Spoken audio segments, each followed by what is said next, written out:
Hey, business building warrior, welcome to Silent Sales Machine Radio. I'm your host today, Jim Cockrum. I'll be bringing on one of the great coaches on our team, Grant Douglas. What a great leader. He's built a beautiful business using the strategies we teach here. He's very realistic about the work required and what it takes to get to the level where he is. He's aiming for $2 million in sales this year. He reveals all his numbers, his strategies today. And we talk a lot about the conference that just happened as well, the Proven Conference in Orlando. He had a session. He and I did a session together. We talk a little bit about those and just kind of recap the event for a few minutes. Then we talk about his business specifically, what it's like now that he's in a season of more systemization and automation, freeing up his time so that he can contribute in significant ways, all while having the biggest business he's ever had. And we also talk about a new program that we're very excited about that Grant's in charge of. Nope, it's not going to cost you anything. If you're a coaching student who's joined us recently, you get it completely free. It's just another one of the great benefits of being a coaching student in our community. We spent some time talking about what Grant has come up with and how it's going to serve the students who are taking their journey very seriously by jumping into our coaching program. If you want to see links to anything that we talk about today, you can jump over to silentjimdotcom, find this episode, scroll down to the show notes. If you're watching on YouTube, it's right below the show. If you're on whatever iTunes or Spotify, whatever platform you're listening to this show today, look for the show notes. There's lots of good links there for you, so you don't have to go scurrying or writing anything down. We got it all for you. Hey, if you're a new listener around here, welcome. We're glad you're checking out our podcast. I want to point out the fact that we were recently voted the top podcast for Amazon sellers, which is pretty cool. Industry-wide voting. That was an honor. And I think maybe it's because we feature hundreds of interviews with real people talking very realistically about what it's like to deploy the strategies we teach here and in our course. Our course is called Proven Amazon Course, by the way. If you haven't been familiar with it yet, you will be after listening to this show for a few episodes, provenamazoncourse.com. So the show interviews those people who have deployed those concepts and built successful businesses. We've got hundreds of those interviews. Today's another interview with one of the former students who turned coaching student, who turned coach, who turned community leader, and now he's helping guide our organization forward. That's how we do things around here. We got about 60 coaches or so. We just had 50 breakout sessions at our conference. Most of the speakers were successful students who'd become leaders and content creators or coaches on our team. That's what we do here. We create success stories for people who are ready and willing to put in the work to follow the systems that we've developed and build a beautiful business. So thanks for being a part of our show. If you're new, that was a little bit of info for you. If you've been around a while, you knew all of that. But let's get over and hang out for a few minutes with my good friend, Grant Douglas. Enjoy. So Grant, good to see you again, man. Hey, good to be back on. Yeah, so just a few days ago, we were in Orlando, and that was pretty incredible. I'd love to hear your perspective on what just went down. We haven't had a chance to connect since we parted ways after that great event. Yeah, it was good. This was a special conference for me. This is my third conference that I've been to. My first one, it was in Columbus, so it was just a 2-hour drive. So I think I stayed on site one night, but the family didn't come at all, and I was just there for, I don't know, a day and a half tops, and didn't get a ton of connections and other than just my session. And then last year we did take the whole family. But because we took the whole family, we went to Disney almost every morning. It was, again, lacking as much engagement as I was, would like to. But as much as I love being with my family and don't like to spend too many days away, it's nice to have some adult time and just speak with grown-ups for a couple of days. And so that's kind of what this year was. I flew up by myself, stayed all day Thursday, all day Friday, and a little bit on Saturday. And it was, I think the coolest thing was just how many little micro conversations I had. I probably had 50 5-minute conversations. Some of those lasted as many as 30 minutes. And that was the big thing that I wanted to do then. I'm pretty engaged in the Facebook group, and I know a lot of people's name. I made sure to wear my hat to make sure people recognize me, because that's what my profile picture is.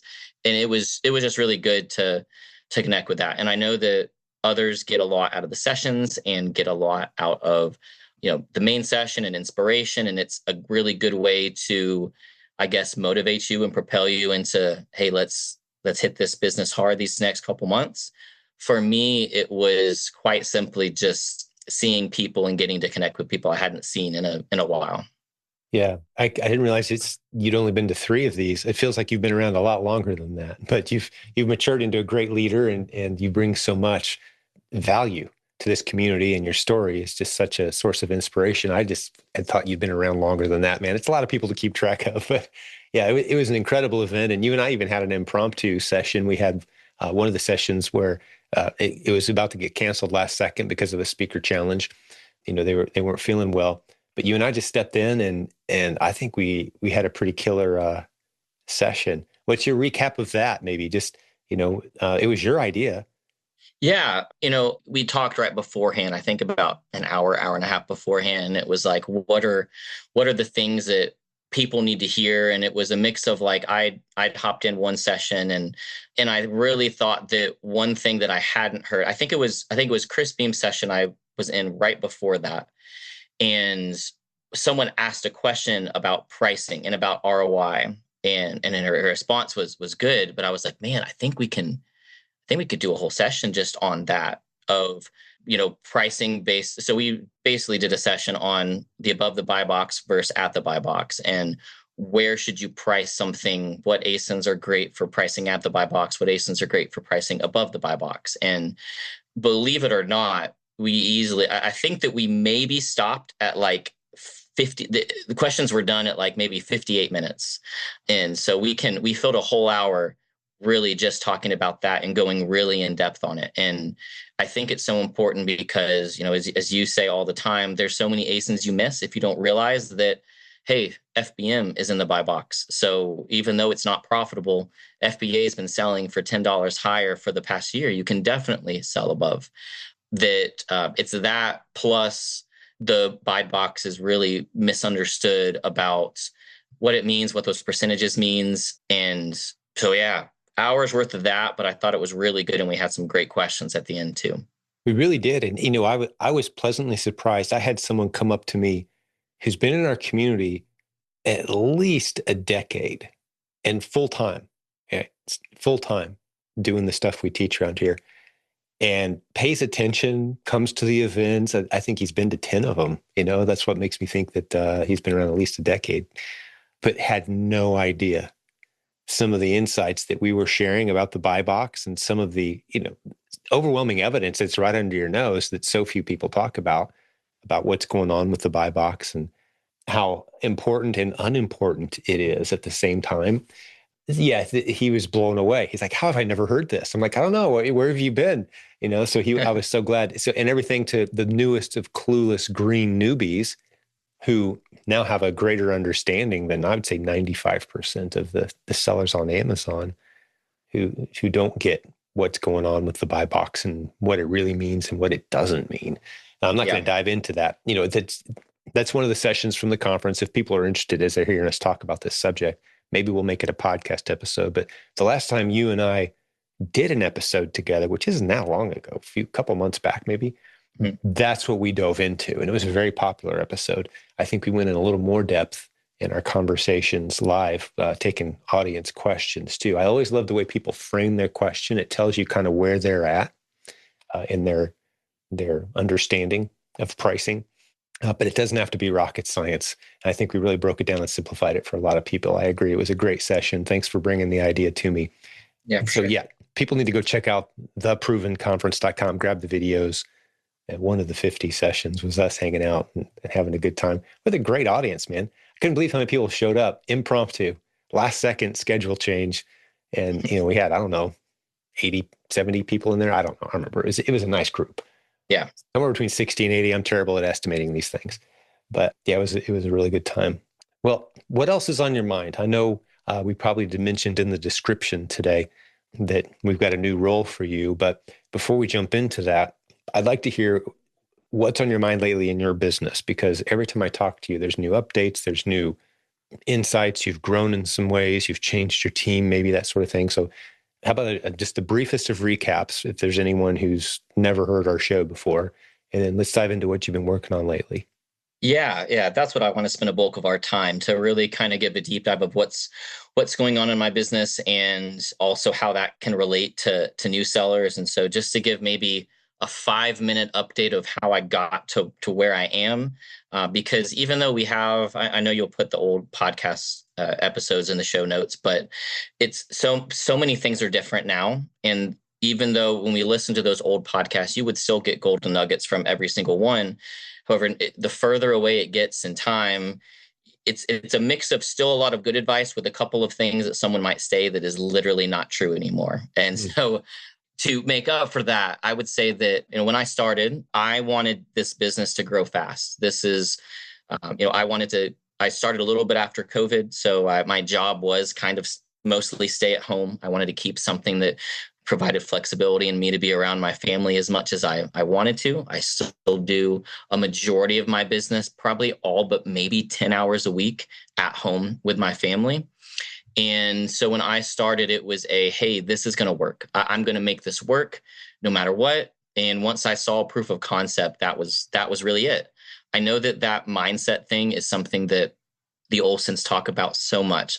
I can even tell from, like, I think we have a Kickstart going on right now. And I believe one of the things they have to do, or they're encouraged to do, is post about your wins. Hey, post something in the group.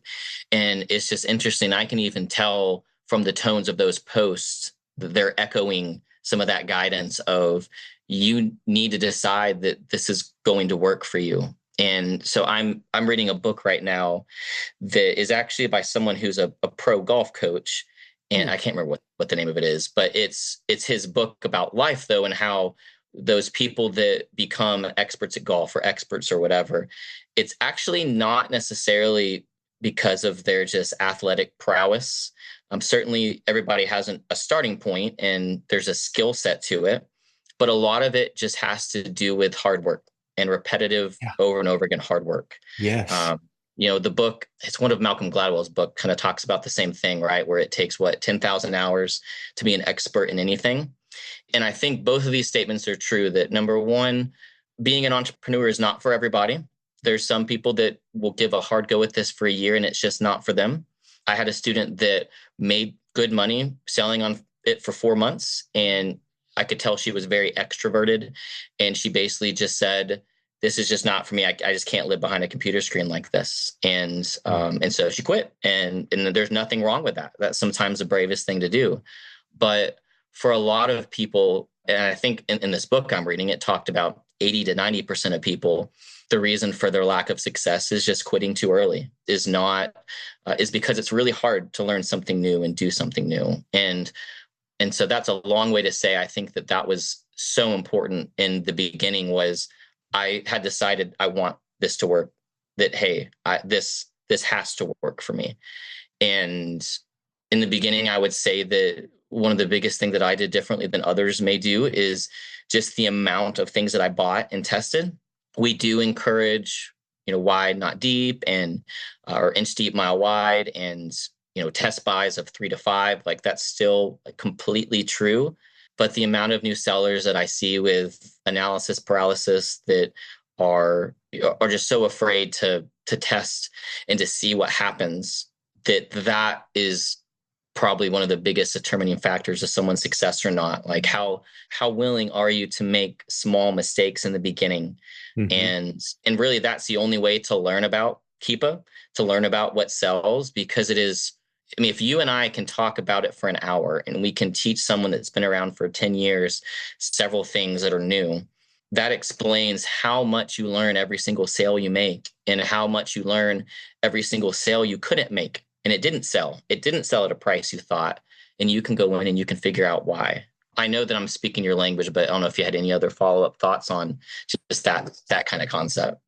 Oh, absolutely. So many illustrations come to mind, but the cleanest one, for those who haven't heard me say it before, is the way the internet changed the game of business, which has been the same for thousands of years and always will be the same. In general, business always has been trying to make a profit while serving your customer well. It's always going to be that. But the way the internet changed the game is you can now take as many little risks as you want to take. You can fail as often as you'd like because the cost of failure has gone down. That's what changed when the internet came along. It made failure not scary anymore because you, like you said, 3 or 5 units doesn't sell. All right, there's a lesson there.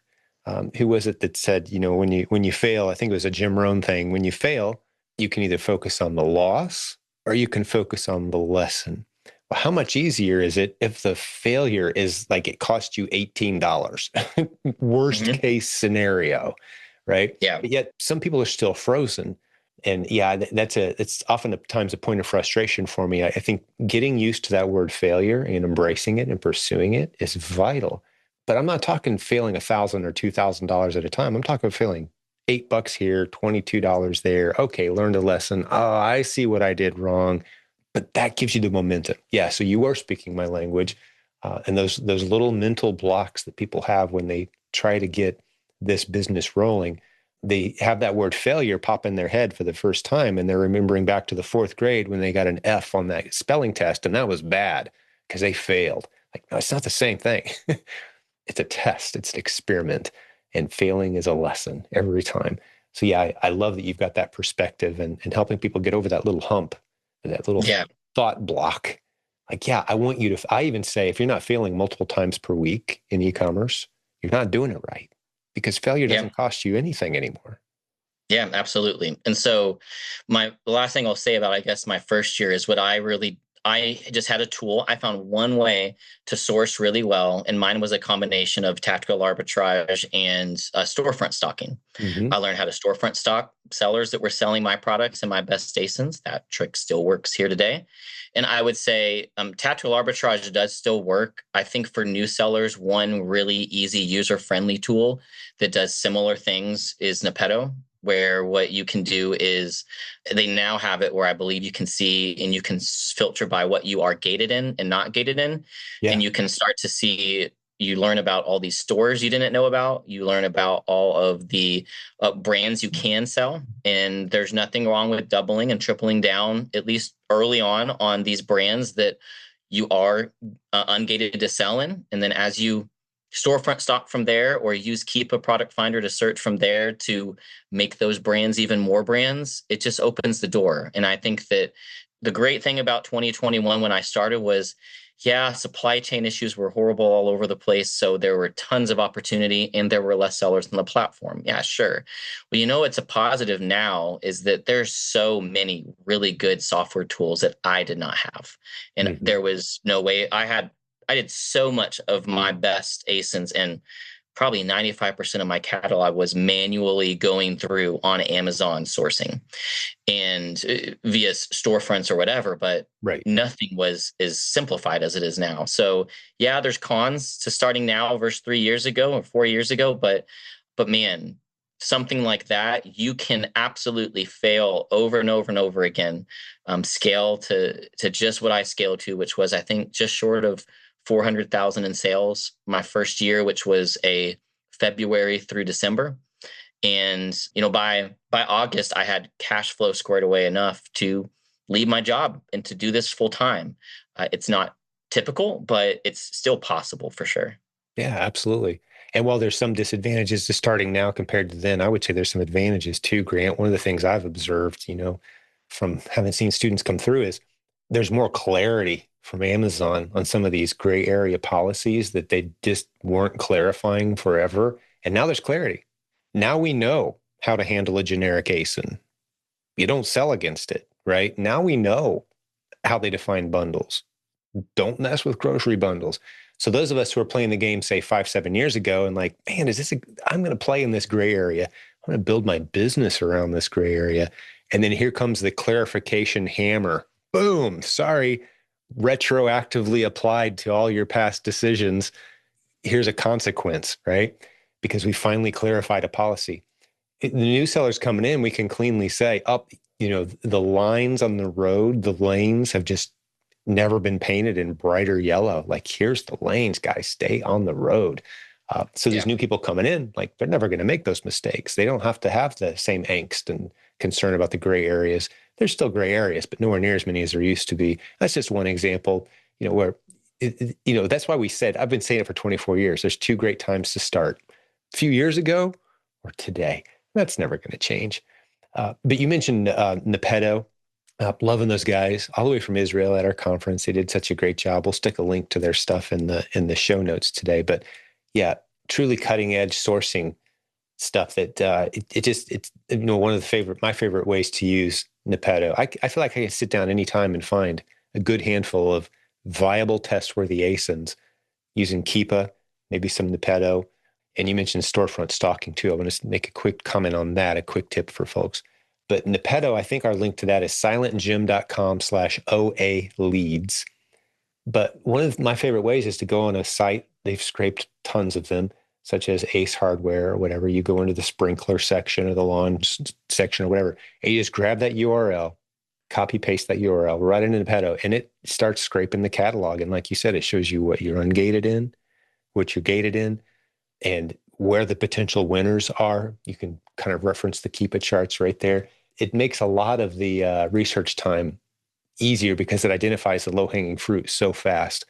So yeah, really love using that tool, and I was thrilled to see those guys at the conference. But you mentioned the storefront stalking thing too. I just wanted to throw a little tip out because you kind of said it in passing, but if someone's new and they're struggling with gating, one of the tips I've been giving people lately is once you do find a brand you're ungated for, find other sellers who sell that same brand Absolutely. and see what they're ungated for. Because odds are you're going to have a pretty similar overlapping set of brands that you're eligible for, right? So that's what we mean by storefront stalking is don't run out and sell everything that they're selling in their catalog. You don't know if they're making a profit or not at the prices they're charging and how they're sourcing, but you can find brands that are worth investigating, and good chance you're going to be ungated if they are as well. Yeah, so that was a great tip. I just wanted to add a little more meat to that tip that you threw out there. But Yeah. yeah, I think that's me throwing a couple tips before I throw the microphone back to you, man. So yeah, keep us going. What else is on your mind, and what Yeah, else so do you that have? was, I mean, that was my first year. I did, after 4 months, outsource prep a little bit, where I had a prep center. That's right. And so really, you're going to come to a point where your time is important and you need to bring your time back. And Mhm. it's not as expensive as you think to outsource that. Now, currently, I have self prep. So I have employees that, employee one, and then my wife, who we've actually talked about making her an official employee so she can have some spending money or whatever she wants with that as well. But right now, it's just my father-in-law is the only one that does prep. So just to put this in a scenario, now my father-in-law is an absolute beast, and I also intentionally just use, or I almost always buy smaller items that can normally fit in 11 by 14 poly bags or less. Many of them can fit in a 3 by 5 poly bag. So we're not doing oversized stuff. We're not doing these big bundle things. But he, in his best day, he has done 1,200 units in a 7-hour shift. So Wow, 1,200 units polybagged and stickered in 1 day shift. that's And amazing. What does he do while he's working? Like, does he he have a has he's music no or? he's honestly, he's got like talk radio stuff, and so it's stuff that he's still listening to. It's not like it's just background techno music just getting him going fast. Like, it's not necessarily that. Yeah, It's just that he, I mean, and he's told us before, like, because there's the family relationship, he knows, like, he's like, I know the faster I go, the more money you save. I'm like, well, that's true. And it means I can buy more. And it means that's that so thing great. that is barely profitable. He can, so out the door, my stuff costs me 30 cents a unit, including overhead on the normal single pack small stuff. And so it's not, so think about that. He does for me 8 to 10,000 units a month and does that in under 20 hours a week. So the cost for prep is not as much as you think. Now, a prep center is a little different, right? You're paying way more than 30 cents a unit. But if you're in a state that you can't get your sales tax back, which it's about 50-50, you can and can't. But Right. if you're in a state you can't get your sales tax back, then that's saving you anyway, as long as you're spending more than $20 on average your buy cost. So there's so many different ways to do this and make it work. But that whole thing of outsourcing, where that made it for me that I could scale to really whatever I wanted to, just with prep help and just with a virtual assistant to help me with sourcing. And that was, I mean, that in a lot of ways, that's been my structure. I mean, that has been my structure for the past 4 years. Ever since 4 months in, when I got prep help and sourcing help, I have not purchased a single thing or done a single thing, other than just purchasing software, right? Sometimes that's an outsource too, is you get a software to speed things up a little bit for you. And whether it's Inventory Lab to, or Scan Power to manage your shipments, or whatever it may be. So, or 3P Mercury to make you buy faster and source faster, and Apeto to source faster, all of those things. And so I would just say that even though the past 3 years, so in 2022, my first full year selling, I did 1.5 million in sales. I think the next year it was a little bit down, like 1.3 million, but I'm going to get close to 2 million in sales this year. And the biggest difference between what 2 years ago and 1 year ago looked like to now is the hours that I've worked. So I've plateaued from a sales standpoint, kind of strategically, because when I also started taking on students, and I'm going to start to help with a new thing within coaching here soon. And so I did want to free up my hours, but really it was also a family thing. I still don't want to work a ton of hours. I think work is important. When school is in session, I help with homeschool for part of the time. My wife helps with homeschool for maybe 3 hours a day. And so essentially they're in school learning anyway. So why not spend 3 hours a day working, and why not spend a little bit of time before they wake up working? And that's essentially what my schedule is. And all of that has to do with the combination of outsourcing, making things more efficient, and I guess also just learning about myself, learning about time blocking, learning about things that work well, things I'm good at, the time of day that I'm great at working. I'm horrible working at night. I used to do orders and stuff before bed with my kids, and I don't now because it's just so inefficient. And the best thing for me to do is go to bed early and wake up and be a machine again in the morning. But yeah, I bounced around there a little bit, but No, what kind of that's thoughts do you have on that? tremendous. I'm learning a lot about you as many times as we've spoken, and I love that kind of that journey. It's a very unusual journey that you and I have been blessed to take, where we're making our life decisions through the filter of what's the best time of day for me, right? Like what's the healthiest routine? How many hours a week do I put into my business to maximize it while still having maximum family time? And how do I include my family in this? How blessed are we? Because the reality that most, I can only speak for dads. I don't know what it's like to be a mom. The reality that most dads have, if they're working, is how in the world do I have enough energy at the end of a 9-hour shift where I had to Mhm. drive an hour to work or whatever, and come home tired? How do I convince my family and kids that I'm there and available when I'm exhausted? Like, we don't have those challenges. We're like, should I set my alarm for 6 a.m. and like really hit it? Or do I stay up late and work and kind of sleep in a little? Those are the kind of decisions we're making. That this business, I know this is why you're such an advocate of this business model. It gives us this flexibility and freedom that's just so rare. Not saying it's easy to get there, but man, once you have it, it's such a beautiful blessing to be able to do Yeah. this. And I did learn one thing recently. This is going to feel kind of random, but it was on a call with Rabbi Lapp, and I learned something. And this is a tip for you, Grant, and it's for the listeners too.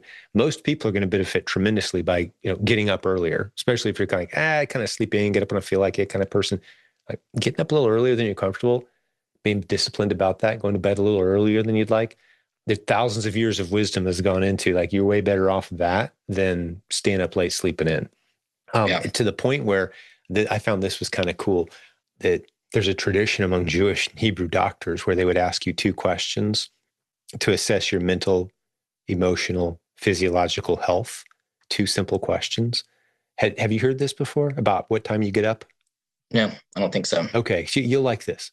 So they say, okay, what time do you wake up in the morning? That's the first question they would ask. And if it's too late in the day, they're like, that's not good. Let's assume it's at a decent, healthy time. What time do you wake up? The next question they have is how long between the time you open your eyes and your feet hit the floor? That's the second question. That's so cool. It's like I Yeah. wake up, I pop up, I start my day. Like that's where you want to be. And there's some biblical timeless wisdom in that. So I love that you kind of naturally drifted to that, right? It's like, yeah, that we're kind of wired for that. The healthier we are, the closer to that we get. So I just Yeah. thought I'd throw that out there.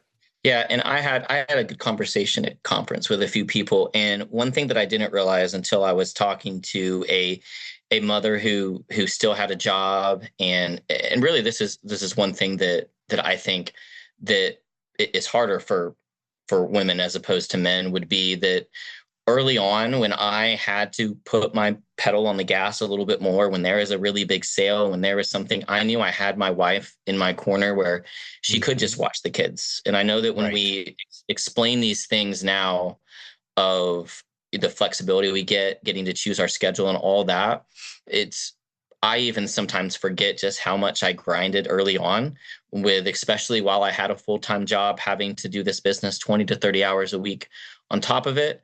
And then, but even in the beginning, when you're building your catalog of ASINs, when you get gated in a bunch of ASINs that are really well and you have to find more, there were many, many 40 and 50-hour weeks that I did have to put in. And that's it's the hard part is finding the time and the energy, even if you do all these things right, even if you're, Yeah. you're meditating or you're praying or you're going to bed early and getting sleep and you're healthy and you're going to the gym and doing all that, it's still hard to find the energy and hours to do it all. Oh, I completely And agree. I think Brian Tracy is the one that came up with the phrase, and I've used it for many, many years of, anything worth having, like when a rocket takes off, it burns a lot of fuel sitting right on the launch pad, like 80% of the fuel before it starts moving, right? Like yeah, building a business is kind of like that. There's this period of intense focused effort. It's an unsustainable period of intense focused effort. If we were saying, yeah, hey, for the next 6 years, you're going to have to just live on 3 hours of sleep and sacrifice your relationships, like that's not sustainable. Who can do that for 6 years? But can you do that for 2 or 3 months? Can you do it for 6 months? Can you make yourself a little uncomfortable, a little out of your routine, cut a few corners so you can get up into that clean air where now you've got the momentum. You're not burning as much fuel to keep this engine running, right? So yeah, our goal is to get you through that period of intense focused effort with as little pain as possible. We're not trying to make it hard. It just is yeah, because it's worth doing. It's like, you want to be a runner? Your first run is going to really stink if you've never done it before. And your second one's not going to be much better. But by your 15th or 20th run, you're going to be yeah, like, I like this. This isn't that hard, right? Setting your shoes out the night before, it's part of your routine. Don't even think about it. It doesn't hurt anymore when you're done running. So yeah, everything in life is kind of like that. I completely agree. But yes, we don't want to sugarcoat that part at all, but it's worth it. It's so, so worth it to take that sacrificial journey, that period of intense focused effort is what I like to call it. yeah. So let me explain both what was happening with me and my business as a $1.5 million seller while I was still working 40 hours a week and scaling up and run around like crazy. And let Mm-hmm. me compare that to now what I've been able to do and what that looks like. So Yeah, your I would routine. say in I the love it. beginning, it was still always sourcing a lot because Mm-hmm. if you're not growing your Catalog. yeah, yeah, if you're not growing your catalog, then your sales will decrease because I'm always losing ASINs. There's always restrictions and things that I have, and that just is what it is. And early on with a virtual assistant, and so my current one, he's been around for 3 years now. So until they've been around for, I'd say, at least a year, you need to continually be chatting with them and meeting with them and making sure they're on the same page and making sure that they're sourcing the right things that you want to. I'm also still trying to figure out and test like units and how many units to sell of all these things. And it's difficult, right? Something sells and five sell in 7 days. And you can either send just five, or you can be a little more aggressive and send 10. Or, hey, five sold in 7 days. So that means 20 could probably sell in 28 days. Should you send 20? And these decisions just took me so much more time. It was having all this data you were looking at And then, going to I wasn't as organized in the beginning. And I'm like, well, where did I buy that from? Is that from Target? Is that from Walmart? Then you're looking at you're re-Googling it and rebuying it and trying to find out all that information. So really I was all over the place. I'd say daily, I was looking at leads, looking at, hey, what sold today? Refresh my seller app and try to see, hey, what sales did I get? What's the stock? Can I replenish that? Running reports in Inventory Lab, having a Google Sheet also with a bunch of data. It was really just that, hey, I know that there's a lot of stuff to buy out there. I know I just have to put the hours to do it. I know I'll be able to get enough sales. And I know there's a lot of people that maybe still run it like that. And there's nothing wrong with it, but there's I think a better way to do it than that eventually. So that's what you just have to do. In the beginning, until you're happy with the amount of sales that you're doing, you have to keep grinding and having more ASINs and doing all these tests and trying to figure out the numbers. So now what I do, and here in 2025, doing the exact same amount of numbers with way less hours. Well, how do I do it? A couple things. One, there's 2 stores that I buy from every single day. And one of them is just once a day, and one of them is twice a day. The reason I have to do that is there's quantity limits on it, and I don't want to get canceled and things like that. And so after 3 years, I finally have entrusted my VA to make some purchases for me. I do it very carefully. This is something I've heard so many bad stories on, and stealing credit cards and just there's a lot of stuff that can go wrong when you allow someone else that you don't know and trust to do that. So let me give that extremely strong caveat of be very, very careful. So I used to every single night have to place 2 orders from the same store. And it's probably sounds like first world problems here for sure. But like, man, there were some nights I just didn't want to. But then I handed that off to him. One of them he uses a gift card for. So I don't even have to worry about it getting stolen. He can't get that store delivered to his house anyway, in the Philippines. And then the other one, though, I do have an employee credit card that gives me a text notification when he places an order. And so I would very quickly, and there's spending limits, I would very quickly realize something went haywire because I would get the text. Mm-hmm. And those 2 things alone pay for his full-time job. Those 2 stores make me more than the $800, $900 a month I pay him as a full-time VA. And I'd say I think it probably, maybe not double, but it's definitely close to that. And so there's help with that. But apart from that, I essentially just buy things 1 day a week now. Normally it's on Monday, although I had a credit card statement that ended on Saturday. So I did have a bunch of stuff loaded to carts and bought a lot Saturday as well. If you attended any of Chris Beam's sessions, and I think Taylor Thomas probably talked about this too, to help with cash flow, buying towards the beginning of a credit card statement, because then you basically have 55 days of free interest before you have to pay it off, which means that maybe it sells by the time you have to pay it off. But now it's just once a week. Normally on Monday is my deep dive I have a spreadsheet that works very similar to 3P Mercury that I can sort however I want by 30-day sales, by profit, by certain supplier. And I can buy about 2,000 units in that day within a matter of hours. And I make that sound really easy now, and I know I do, but just keep in mind it has taken me 4 years to perfect that. And it's to the point where, as you hear a lot of people say all the time that do this full time, there's more opportunities that I have than I have time.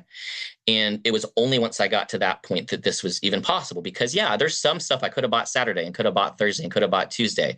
And sometimes I don't have the self-control to see that, oh my gosh, all that sold, let me go ahead and buy it real quick. And I sometimes will, if I got the extra time. But a large amount of my purchases just happen then. And then what do I have to do apart from maybe the 5 hours of buying a week? Well, I am at the office with my father-in-law and sometimes my wife and sometimes my kids.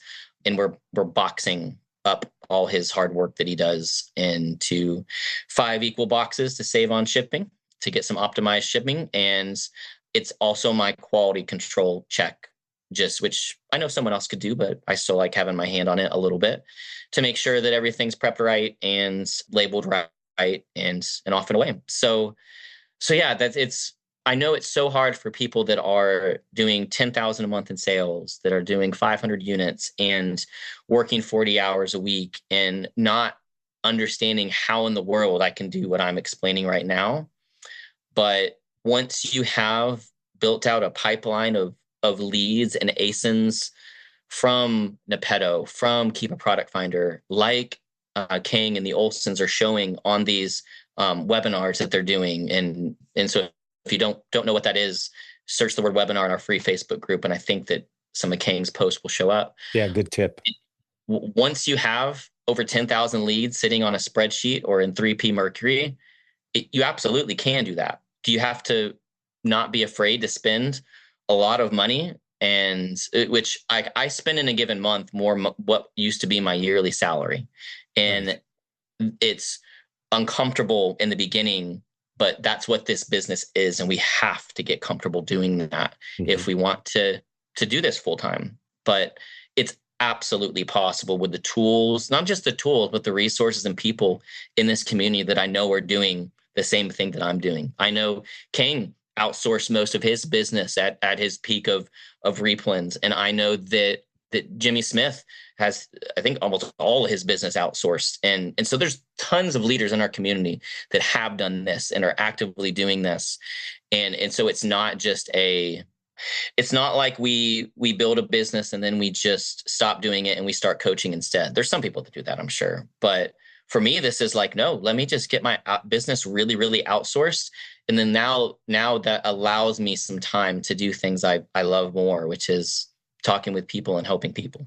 Yeah. It's a very healthy process to go through as well. You're delegating, you're building systems, you're making yourself less of a necessary cog in the wheel that turns your business. And one of the benefits of many of doing that, besides just freeing up your time, is you're building an asset that could theoretically be handed to someone else at some point, right? And that's where I like to see our industry going, and I believe that's where we are going more so than we ever before, to the point where the automation and the tools and the strategies could be handed to someone else. It could be sold and passed along versus, the contrast that with the people who say, well, yeah, I'm doing great on eBay. I talk to somebody at the end of their eBay career. They've got a massive death pile of stuff that never sold. They can't sell the business to anyone. It paid the bills. It was fun, yard sailing, scavenging, that sort of thing.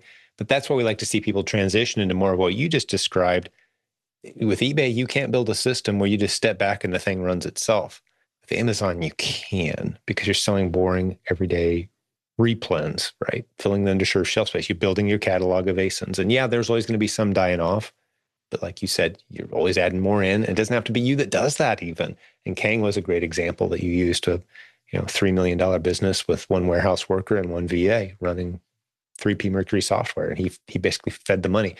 He did all the work at the beginning, but then he quickly embraced the outsourced lifestyle and building Yeah. systems.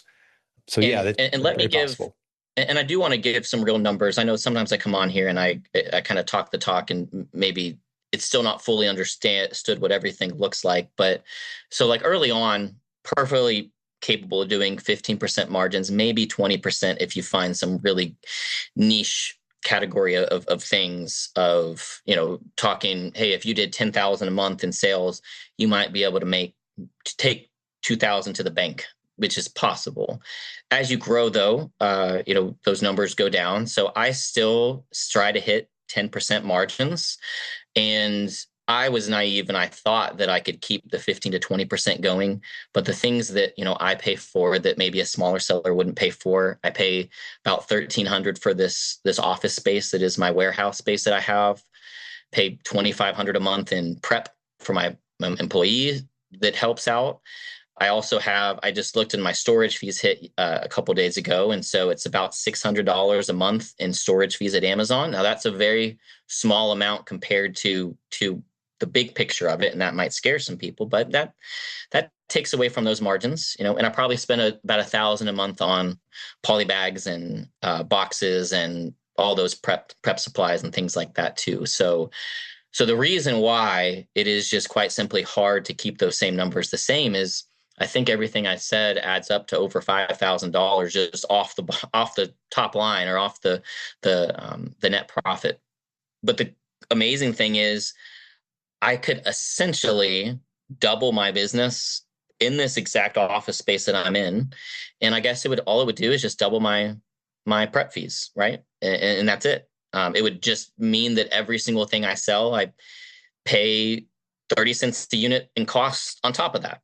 And that's not undoable too. It's definitely, if I wanted to do that, I would just have to buy twice as many things and find someone to work another 20 hours a week for me. And I'd hit essentially the same margins for that. So that's just the amazing thing with this business is how many different ways you could do it. Yeah, you could keep it small. If I prepped everything myself from my house, I mean, you heard the math there. I'd save $4,000 a month. I'd be working an extra 30 hours a week, and that right now is not worth it for me.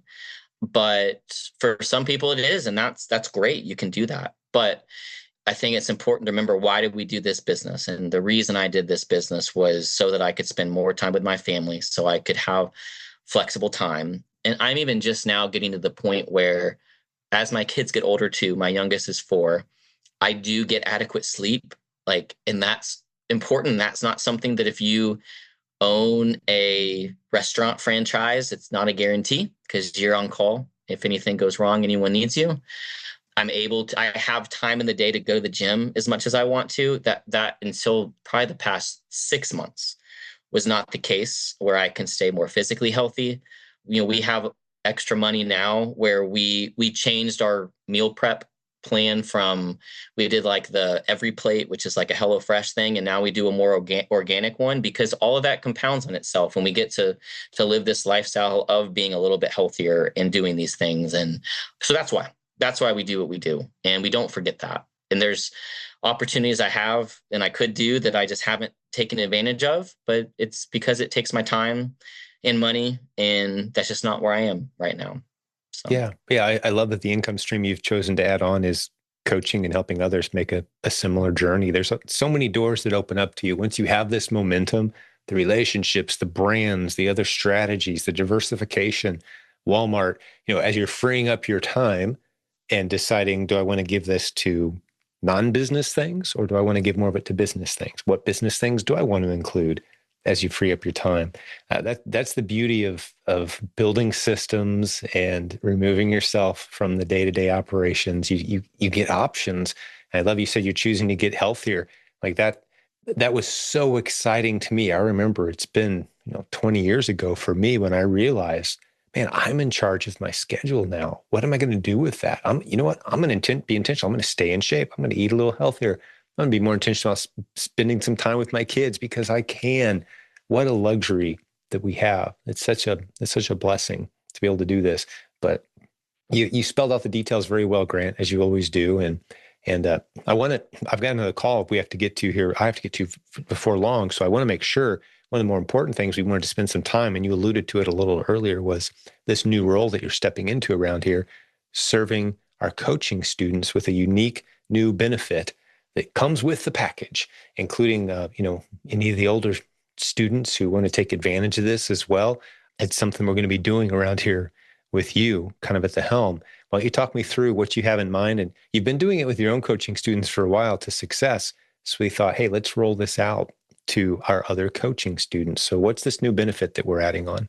yeah, so I've never been someone that is a marketing person of hey, you should do coaching. It's for you. It's a really in-depth question. Individual person, is coaching right for you? But what I have always done is been the person that receives the student, and then my thought has always been, how can I provide the best value for them? They decided to make a choice to invest this money into coaching, to expedite the process, to move further, faster, those things. Okay, they've already made that decision.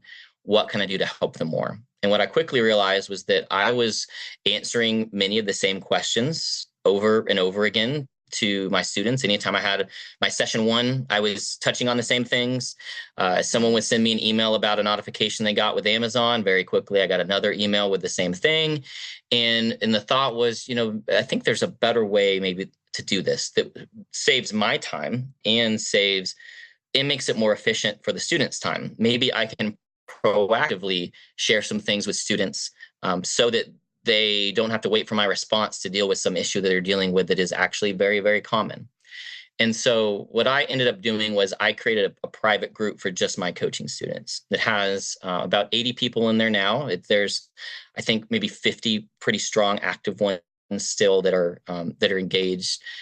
And it was me doing a couple things. Number one, just posting regularly. As if someone sends me an email that is a question about something, there were many times that my exact response was something every single person needed to hear. So like when you had these new low inventory fees, that's something that everyone should understand how they work. If they don't understand how they work, you need to search it right now, what low inventory fees are. And so the student asked me the question about that. And I was like, well, let me respond to this, and then let me copy and paste and tweak it so that every single person understands exactly how this applies to them and their business. And that applies into way more things than people realize. A new student, I think maybe the best way to phrase this too is a new coaching student doesn't know what they don't know. They don't know the questions that they need to ask because they're new, and that's okay. And because of that, sometimes that there's going to be sessions that they have with their coaches that they got all of their questions answered, but there's some side things that would be really beneficial and help them if they knew that also. And so that's why, me and Nathan talked about this for a while of, what if we have a group that every current coaching student is in, or this is something that will be for anyone that signed up for coaching at the conference or later. And then if you signed up before, there's ways for you to get into the group too. Just talk to the coaching office and they'll have the answers to that for you. But what if we put everyone in there? And so then we know that there's going to be questions that they have about these certain topics. What if we tell them about it on the front end? What if I explain this is what low inventory fees are? This is the link you go to on your Amazon account to see the ones you're going to be applied to. These are why you had these lower inventory fees. Here's a link to see the costs of all these. Same thing for reimbursements and for your first return you get an email that says, hey, I got a return.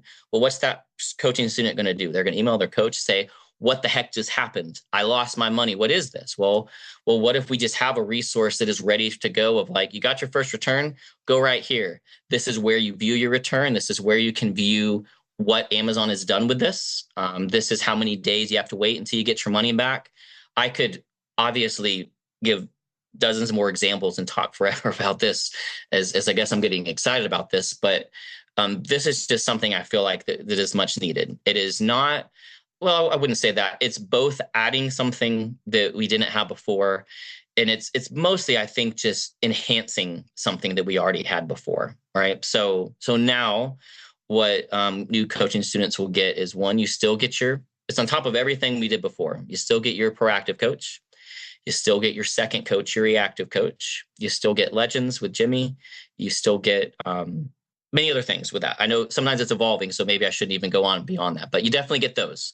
And then also you'll get a private group with me. You can PM me within the group. It will be on Ecom On Demand, which is where we're kind of hosting this.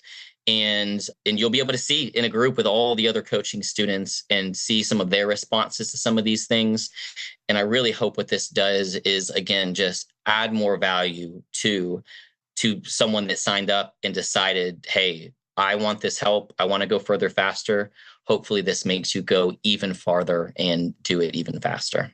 Yeah, beautifully said, man. I'm so excited. And you're the right guy to put at the helm. Like you said, we talked about this. I mean, we probably started talking about this over a year ago, easily. And we finally put some wheels on this thing and it's taken off. So by the time people are hearing this, it's live. So if you're, like you said, Grant, if you're a coaching student who's joined us since the end of May, when we had our conference, you're automatically going to be enrolled into this thing. If it hasn't already happened, it's happening very soon. And then it'll just be another great benefit of being in our coaching program. And yeah, as you started to rattle off the features, there's so many more. Like, I don't even know all of them. They've got so many things they've packed into the program now, discounts and free tools and software and just all kinds of benefits now. But yeah, just another great benefit of, and I love how it's going to add some efficiency to communicating the vital news. Like, there's been a big change. Okay, here's a new policy. How does this affect me? Hey, let's just get it right. One video, post it, rather than everybody contacts their coach individually. It's going to make all the other coaches' jobs, in theory, I can't see how it wouldn't. It's going to make their jobs easier. They can reference this one core video that say, hey, yeah, Amazon changed this policy last week. Here's what we think it means. Here's what we know so far. Here's the update, guys. Boom. For the whole coaching community that's paying attention to the details and announcements, it's going to be very valuable. So yeah, thanks for doing this, man. It's going to be a fun project to work on together. Yeah, I'm excited. And I know there were a few people at conference that wanted me as a coach. And I, for now, told the coaching office, hey, look, let me do this. This is going to be my baby for the next several months. We're going to do lives also. So you'll get a chance to live source with me. We'll have some either successful sellers on to talk live with, maybe some good software companies, prep center owners, things like that. So that all these tools and things that you might be able to need, this is just extra. So yeah, so I'm excited to dive into it and really just be a resource. And also, I guess for the coaches, and I'll communicate with them probably separately too, but I do hope this is something that will really help them. And there'll be some things that they get this complicated email that we know that it's really hard to explain, that question of, hey, I got a return, what happens next? There's 5 different things that could happen. Hopefully this would make more sense for them, where they can simply just tag their student in the post that I made, and it helps benefit everybody in that. So yeah, so I'll if I'm not in the Facebook group as engaged as I have been recently, it's because I'm hanging out with Jimmy on his econ on-demand platform, making this as good as it can be. But if you are a coaching student and you do get this signed up and you want to, ask me anything related to this, shoot me a message on there. Happy to respond. And so that's where I'll be serving for the next year. Beautiful. Or hopefully more. We'll see. But at least for the next year. I think it's going to be a great program for a very long time, as long as you've got the energy to do it and until you want to pass it to someone else. It's a solid concept.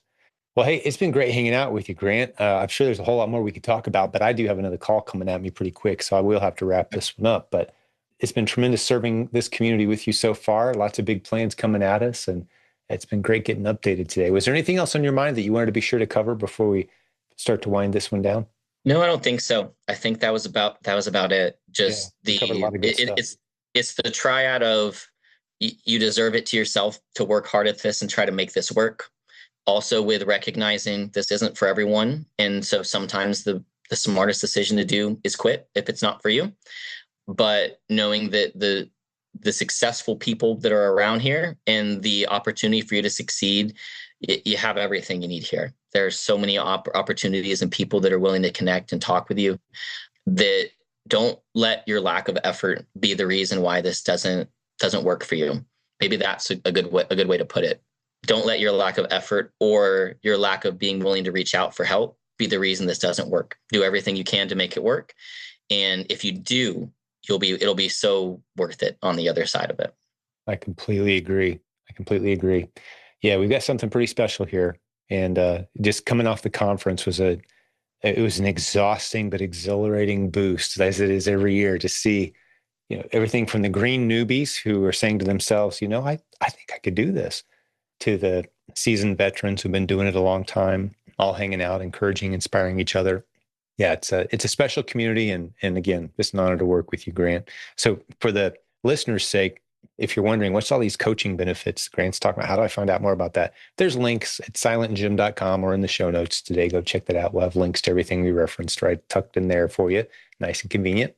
And on behalf of the whole team that puts these together, God bless all the business building warriors out there. We'll have another great episode for you very soon. Talk to you then. Hey, thanks for joining us for today's episode. But before I let you go, I've got a special guest. I want to spend a few minutes with Taylor Thomas. He has been in our community for quite some time. He's got a beautiful service that he provides, and I just want to get an update from him on how it's going, what he does. Taylor, welcome, buddy. Good to see you again. Hey man, good to see you too. Thanks for having me on. Absolutely. So arbitrage card, man, tell me about it.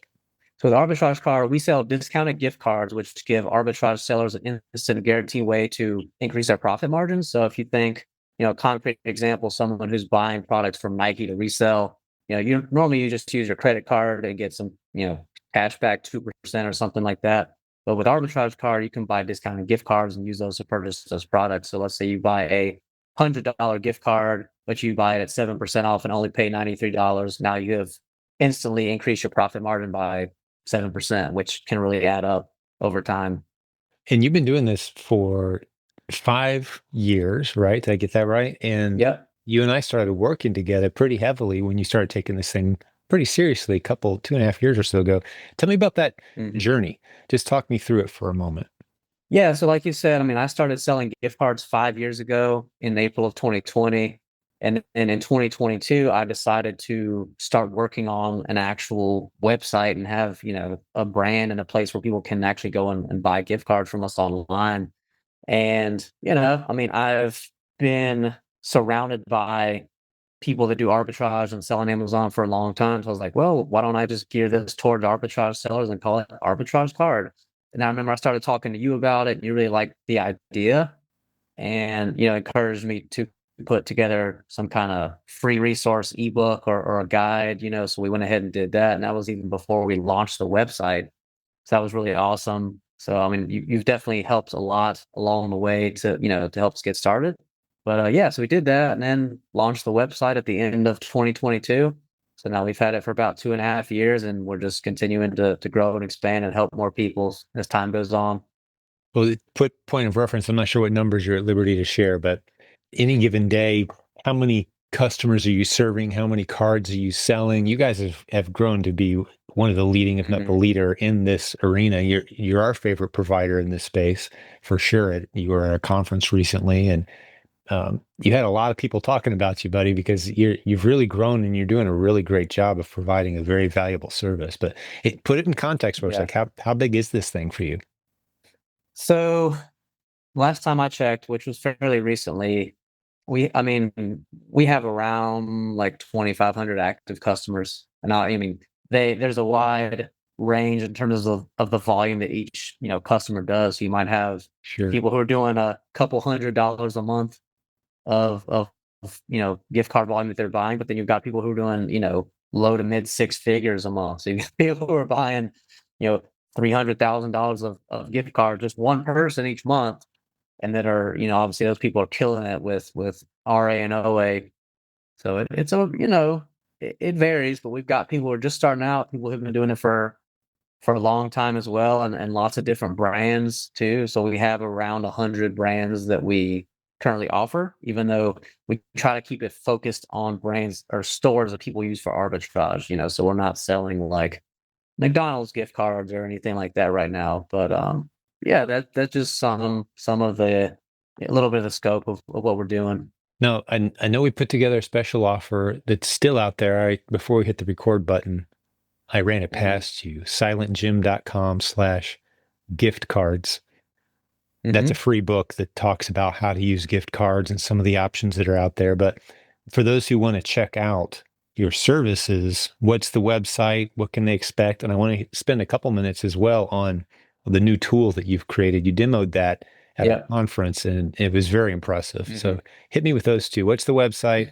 How can people get a hold of you there? And then talk to me about this new tool that you've built. Yeah. So the website is just arbitragecard.com. So I feel like anyone watching this, hopefully they know how to spell arbitrage if they're already listening to your podcast and doing retail and online arbitrage. But yeah, so arbitrage.com, you can go there, read, just about everything that we offer and also see all the different gift card brands that we offer as long as or as well as the different discount percentages and all that. In terms of the tools that we have released recently, and I'll just give some background and context on this as well. So, my view with gift cards and especially using them for arbitrage and for reselling is that on one hand, it's a no-brainer because you are instantly increasing your margin in a way that's guaranteed. There's no like guesswork. Hey, let me try this and see if it increases my margin. It's guaranteed, and it's before you've even sold the product because you're just lowering your buy cost. But at the same time, with gift cards, kind of the con, contrasted to that pro of increasing your margin is that gift cards add an additional layer of complexity to the process. So now you have to manage, 100 gift cards every month that you bought and apply those when you're actually making the purchases. So all with various balances and right. Correct. Yeah. So my mission really and vision for a long time, even going back like 4 years ago, was to create solutions for some of those pain points. And I'll like just kind of go through a list of those really quickly. But I mean, you've got, like I said, the additional, instead of using one credit card for all your purchases, you've got all these gift cards you have to manage. And that takes time to even just apply them to your orders. You also are having to track which gift cards correspond to which orders, which correspond to which products. You're also having to track the balances of the cards after you've used them because maybe you forgot to use one, there's still money left on it, or maybe you use one partially and there's a small amount left on it, but there's that happens on a bunch of different cards, or maybe you have a return that goes back on the card, stuff like that. You've also got times where people will buy gift cards from there's other websites to sell gift cards, and like they'll buy one and it's invalid or doesn't have the right amount of money on it or has a $0 balance or whatever. So those are some of the big pain points that people, face. And I've talked to a lot of arbitrage sellers who don't use gift cards at all because of those pain points. And it's like, well, okay, you could be increasing your margin by 5, 6, 7%, but they're like, well, I don't want to do that because it brings along all these problems with it. So my goal has been to create tools and features and solutions for those problems so that people can use gift cards and increase their margins. So I'll go ahead and just mention, those things that we released recently. So the first big one is our Chrome extension. So if you're doing OA, when you use gift cards online, normally you are having to buy fixed amount cards. So it might be like, okay, $100 cards, $200 cards, $500 cards. You're not able to get a card for the exact amount that you need. With us, you can now, at least on a lot of the brands that we offer, a lot of the popular ones. So we have the option to buy a custom amount gift card for a lot of our brands. So Nike is one. I'll give the specifics on Nike. You can buy any dollar amount in between $5 and 250. So if you need a card for $172.53, like you can do that, and it generates a new gift card on the spot for that exact amount. So now you're able to avoid having partial leftover balances.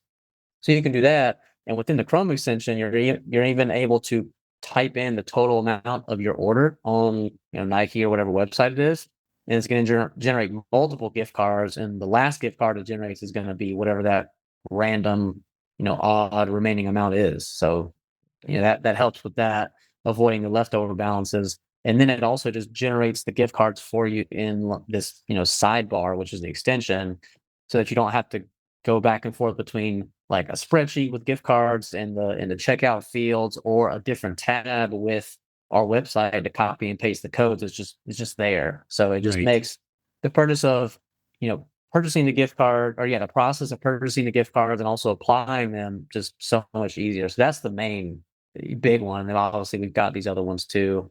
So the balance checker is another one that we added. And like I mentioned, one big pain point that people have is keeping track of the balances on their cards. And what a lot of people do is either check them one at a time themselves, which you can imagine how tedious that is. Like, all right, let me go and spend 2 hours checking all 100 gift cards and individual cards that I bought last month to see if there's any that still have money on them. Or they'll pay a VA to check the cards for them. And the thing with paying a VA is, normally you're not paying them a lot of money per hour. So you might be like, well, okay, like I'm not paying them a whole lot per hour, so it's okay for me to pay them to do that. But you also got opportunity costs, because how much value, how much profit do they generate you per hour? Regardless of how much you're paying them. And if they're checking cards rather than sourcing more products for you, you're losing out on that opportunity cost. Of course. So there's also that to think about. But basically with the balance checker, you can view, so first of all, it's within our gift card dashboard on our website, which essentially it's just set up like a table. So it looks, the formatting is sort of like a spreadsheet, but we give you the ability to see all that data on the platform as opposed to having to export it. And you can also sort and filter and perform bulk actions with those cards there.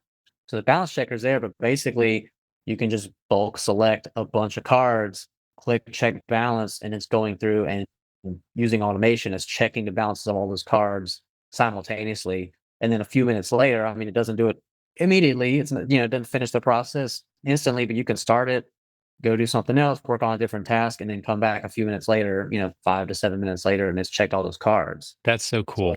Yeah, I love it. it's saved a bunch of time. And currently, the list of brands that we have available for the first version of the balance checker, since we released it recently, like a month and a half ago, are Nike, Adidas, Marshalls, Sephora, Macy's, Kohl's, and Lowe's. So it's not every single brand, but it's 7 of the really popular ones, and we plan on adding more as time goes on. So yeah, I mean, there's the Chrome extension, the balance checker, the gift card dashboard, the ability to generate the custom mount gift cards.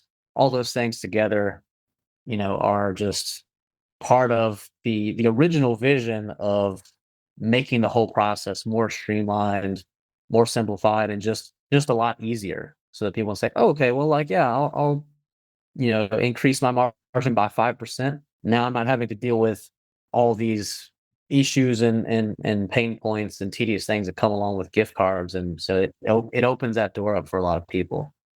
Excellent, man. Well, you've done a great job. You've matured your business over time, and 2,500 clients using your tools and services. I think you're just getting started as well. Mhm. And it's a pleasure to have you in the community and as a sponsor. And it's the website again is arbitragecard.com, right? And then Mhm. the special book that teaches you how to use cards at silentjimdotcom/gift card. We'll stick that link in the show notes as well for those all those links are in the show notes for those who want to go check those out and just click the link. But man, it's great getting caught up with you. Super proud of your work, and you're serving so many people in our community with such excellence. Keep up the great work. All right, Taylor. Yeah, I will. I'll do my best. Yeah, I buddy, appreciate you're it. killing it. Hey, we'll see you soon. Okay, brother. All right, man. Thank you. Bye for now.